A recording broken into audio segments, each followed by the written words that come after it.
Jadi kalau nggak ada Daewoo, Chevrolet Spark itu nggak akan ada di dunia. Jadi cikal bakalnya Chevrolet Spark itu dari sebuah Daewoo Metis dan ini masuk ke Indonesia. Ini adalah generasi pertamanya Chevrolet Spark. Nah itu benar-benar dikembangkan oleh Korea dan generasi keduanya akhirnya benar-benar dirubah namanya menjadi Chevrolet Spark. Nah itu dikembangkan oleh GM Global, GM Chevrolet dan juga di rebadge di beberapa mobil seperti di Holden, di Vauxhall, di VinFast, di Vietnam juga ada. Nah, generasi ketiga ya dengan mata blok seperti itu. Nah, itu akhirnya dipegang oleh GM Korea yang benar-benar mengkhususkan diri bahwa Chevrolet Spark itu dikembangkan oleh Korea. Nah, yang di belakang saya ini adalah Chevrolet Spark generasi keempat yang muncul di tahun 2015 dan facelift sekali di tahun 2018. Mesinnya yang di Indonesia itu hanya dapat yang 1400 cc dan juga pakai transmisi CVT, nggak ada yang manualnya. Padahal di secara global itu ada dua mesin, ada yang 1000 cc dan ada yang 1400 cc. Secara objektif saya suka banget dengan bentuknya, interiornya, tapi nggak tahu kenapa dia diposisikan di bawah Brio RS yang notabene Brio RS itu adalah mesin yang lebih kecil daripada Chevrolet Spark. Ini kan 1400 melawan 1200. Yang paling dekat tuh yaitu Daihatsu Sirion 1300. Ini adalah yang paling paling fenomenal gitu di kelasnya. Yang nggak tahu kenapa itu desainnya menjadi kayak seperti mobil yang lebih kecil daripada Brio RS. I don't know why. Jadi seperti itu. Daripada banyak cincong, mending kita langsung aja review eksterior, interiornya, dan cara nyetirnya. Dan ini adalah tahun 2019 dan bagaimana rasanya di tahun 2021. Welcome back to Aspros Auto and this is Chevrolet Spark.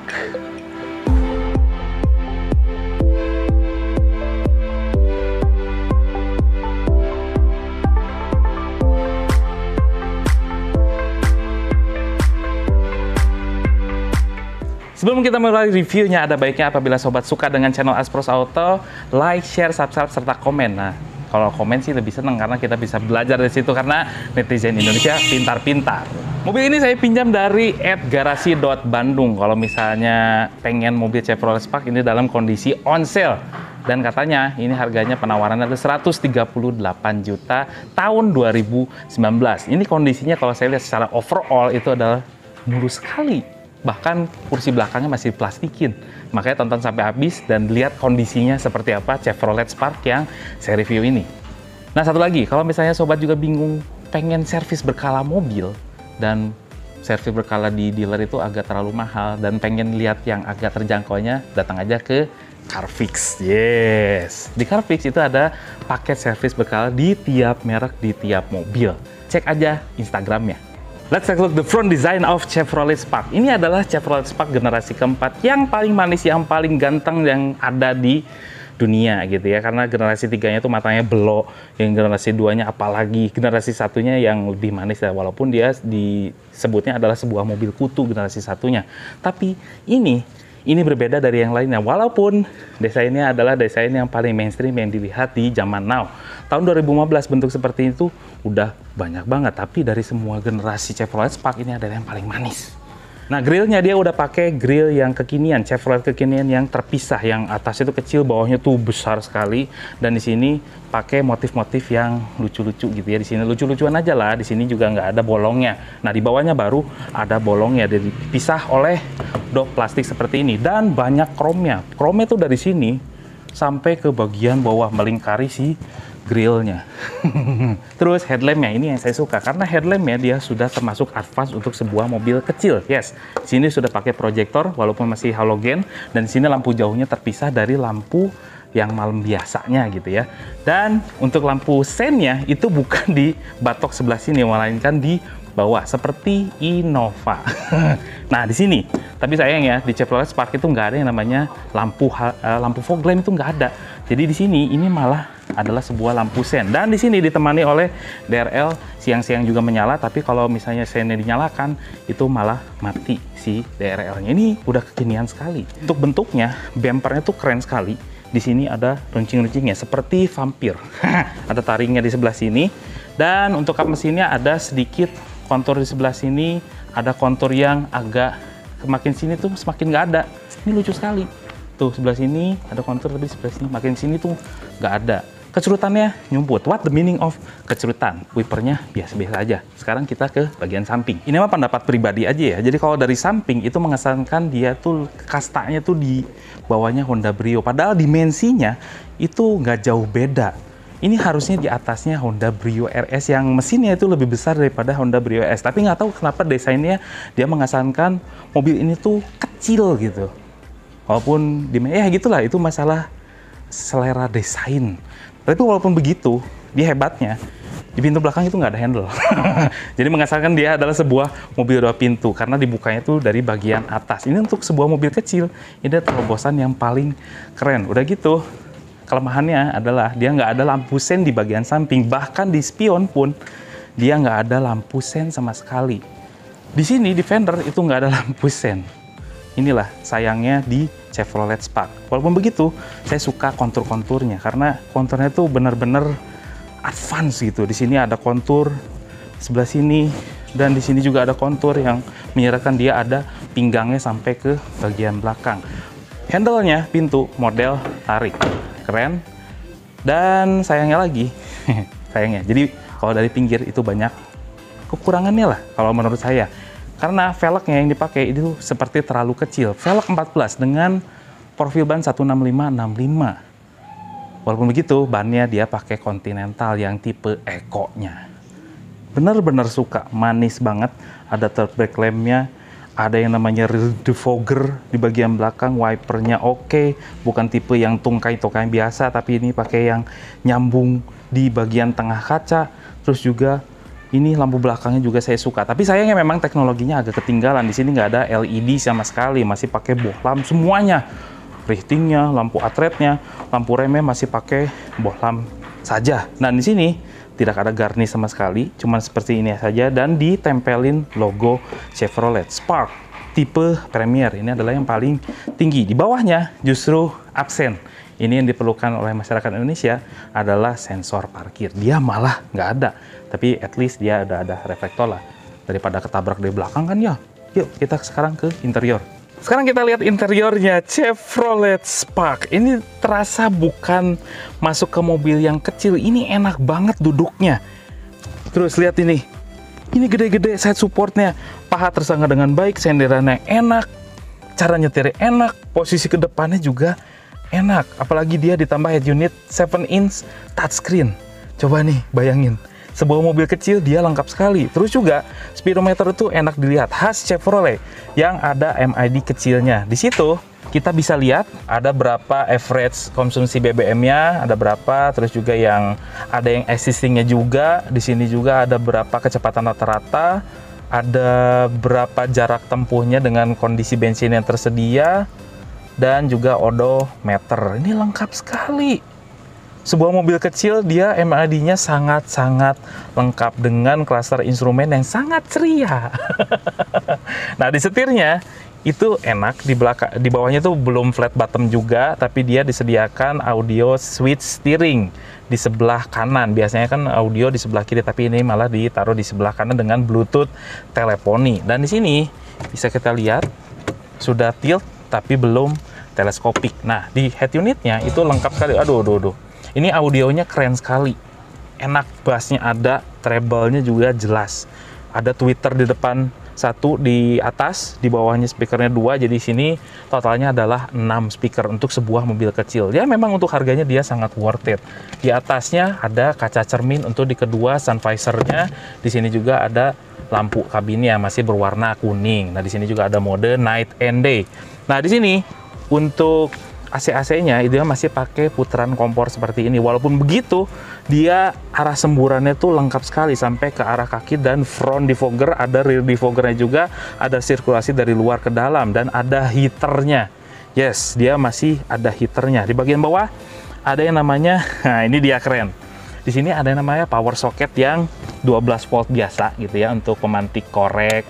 Nah, tapi di sini disediakan USB juga dan di sini disediakan power socket yang bentuknya tuh Type C. Ini mobil kecil tapi lengkap sekali. Di sini juga ada cup holder untuk di bagian tengah dan di sini di pinggir itu di trim pintunya ada cup holder juga untuk 1 botol minuman di kanan dan kiri. Di sini power window-nya juga lengkap. auto up, auto down, dan di sini juga ada electric mirror. Tapi sayangnya di Chevrolet Spark itu nggak ada yang namanya retract.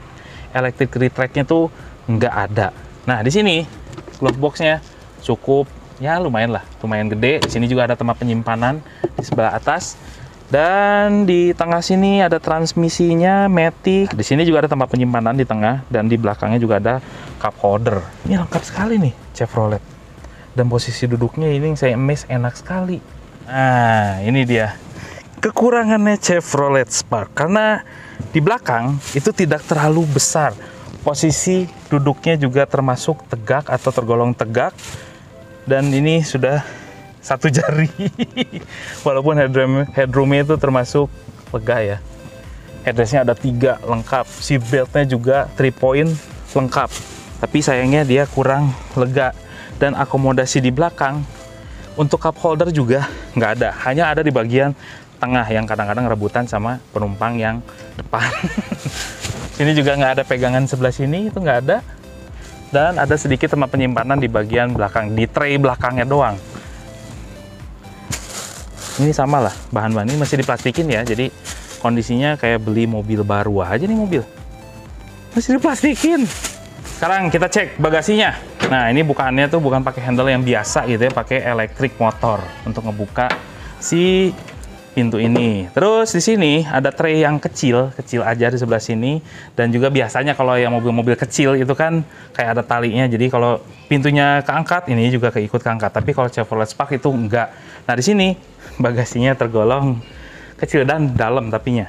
Nih, segini. Set. Nah, tuh segini dalamnya. Jadi kalau ngangkat koper itu agak sedikit effort ke sini. Dan di sini itu ada yang namanya ban serep. Ban serepnya tuh dia tipenya adalah spare tire yang kaleng. Dan di sini juga toolkitnya masih lengkap sekali, seperti beli mobil baru Chevrolet di zaman tahun 2019. Tapi ini saya bilang kecil, walaupun di sini ada yang namanya lampunya. Keren. Kita lihat mesinnya. Ini mesinnya dengan mobil yang mini seperti ini harusnya kecil kan ya. Tapi ternyata gua nggak bisa buka bagasinya.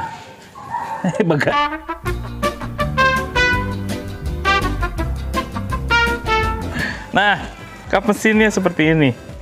Mesinnya tuh seperti ini, dia pakai mesin Ecotec LV7 DOHC 4 silinder. Nah, di sini. Ini dikemanain sangkutin nih? Dia punya kapasitas 1400 cc, terus juga punya keluaran tenaga 97 horsepower, dan juga torsinya adalah 127 Nm. Nah, ini disalurkan ke roda depan, dan juga transmisinya hanya tersedia yang CVT untuk di Indonesia. Tapi CVT-nya dia agak-agak spesial ya, untuk sebuah mobil kecil dia punya aux gear atau auxiliary gear, atau kayak kesannya tuh seperti kayak Matic konvensional, padahal dia adalah sebuah CVT. Inilah Chevrolet Spark. Alright, sekarang saya berada di dalam Chevrolet Spark tahun 2019. Yang pertama saya rasain ketika kita naik ke sini, ini kerasa kayak bukan mobil yang kecil tapi abal-abal gitu. Semua materialnya tuh keren, enak dilihat, dan kita akan merasa fun terus kalau di dalam Chevrolet Spark. Itu aja dulu. Nah, ini setirnya tuh enteng, udah elektrik ya, electric power steering EPS. Jadi enteng ketika waktu kita berhenti, kalau nambah kecepatannya tambah berat. Dan ini lucunya memang terlalu sensitif sekali gitu ya, walaupun dia kecepatan rendah, itu feedback setirnya tuh kenceng gitu untuk Chevrolet Spark. Sisi duduknya dia tidak membuat pegal.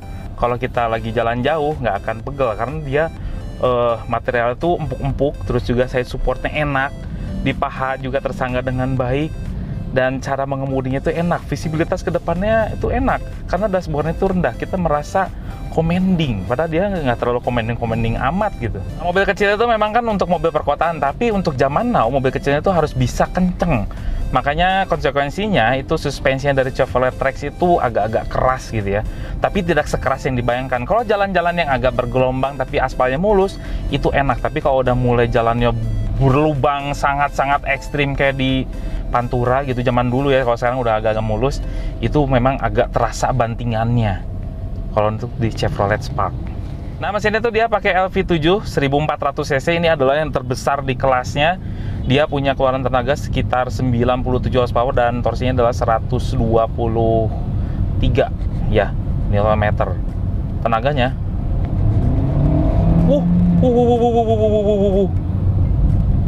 gede. Tarikannya memang agak-agak lemot, tapi bukan lemot karena mesinnya, tapi ini adalah pakai CVT yang membuat dia terlalu lambat untuk berakselerasi. Jadi mesinnya oke, tapi transmisinya agak-agak lemot membaca situasi dari kaki si drivernya. Tuh, lambat dia ngebacanya. Jadi makanya pas kita tekan, udah dilepas gas pun dia masih agak-agak sedikit narik gitu. Kayak dilepasin tuh kayak gue mau lagi, padahal si drivernya udah gitu ya, udah aja sampai segitu, nggak perlu sampai segitunya. Jadi memang ini yang membuat agak tidak begitu nyaman dari CVT-nya. Walaupun CVT-nya dia tergolong halus ya, tapi agak sedikit lemot gitu. Disuruh berhenti, nggak berhenti, disuruh ngegasnya agak lama gitu. Walaupun dia CVT-nya udah punya aux gear, yang artinya kalau kita udah 3000 rpm, itu ngerasanya kayak ada perpindahan gigi secara kayak transmisi yang matic konvensional. Itu bagus sih. Nih kalau bisa pindahkan ya, kita pindahkan tuh di L atau di D. Nah itu kayak gitulah rasanya. Kayak di Civic itu ada yang misalnya aux gear itu ada di mobil-mobil high end yang di atasnya kastanya itu ini. Ini satu-satunya yang dia pakai aux gear di CVT-nya. Pengeremannya dia sudah cukup lengkap, ABS, EBD, cakram di depan dan belakang masih tromol, dan rasa respon pengeremannya pun lebih dari cukup untuk sebuah mobil kecil. Sangat-sangat pakem dan responnya bagus. Toel dikit udah mulai respon. Ini keren deh. Tuh. Respon remnya tuh keren ini. Konsumsi BBM-nya, ini kalau di bacaan MID-nya itu sekitar 114-an. Ya tergolong ini sih, irit sih. Untuk sebuah mobil kecil 1400 itu 114-an. Tapi walaupun boros-borosnya waktu itu saya pernah lihat tadi waktu syuting itu 110-an, yang artinya dia cukup irit untuk kelas 1400 cc. Nah, ini dia kekedapan kabinnya. Jadi combine gitu loh, bingung. Kiri kanan, depan belakang itu asik. Itu nggak begitu terlalu kedengeran, tapi malah kaca depan dari depannya tuh masuk ke dalam banget. Suara knalpot motor yang kalau pas lewat dari pinggir itu nggak begitu kerasa, tapi pas udah begitu depan motornya itu kerasa banget suara knalpotnya. Aneh. Atapnya juga agak tipis sih. Kita cek sekali lagi. Respon dari mesinnya.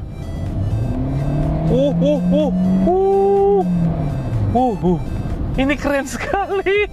Tenaga mesinnya asik. Ini gara-gara CVT-nya aja. Jadi, ya udahlah. Kesimpulannya mengenai Chevrolet Spark. Yang pertama, kalau misalnya pengen mobil anti mainstream, mobil-mobil kecil selain Brio gitu ya, Sirion dari merek Amerika, ya ini salah satu pilihannya adalah Chevrolet Spark. Karena Ford dia tidak mengeluarkan mobil yang kecil selain Fiesta. Fiesta ini di atasnya ini kastanya, sedangkan ini adalah di bawahnya. Ini adalah salah satu mobil Chevrolet yang mempunyai platform small vehicle gitu di Chevrolet Spark. Yang kedua, desainnya ini lebih keren menurut saya daripada yang lainnya. Ini secara objektif ya, ini pendapat pribadi. Ini lebih keren, tapi memang kesannya tuh seperti mobil yang lebih kecil daripada Honda Brio gitu. Kenapa saya sambungin dengan Honda Brio? Karena Honda Brio adalah yang paling dekat harganya dengan ini. Fiturnya lengkap, ada ABS EBD, terus juga ada stability control. Ini ada di semua di Chevrolet Spark yang mewakili semua ketrendian anak muda di masa kini. Nah, harganya itu adalah 138 juta gitu ya, dan lagi di on sale di @garasi Bandung. Tanyakan saja ke situ, dan kalau misalnya tertarik hubungi saja, DM aja langsung. Nah, dari pajaknya dia sekitar 2,9 juta di daerah Bandung. Agak sedikit mahal. Kenapa? Karena dia cc-nya lebih besar daripada Honda Brio. Mana ininya? Oh, ini di sini nyumput.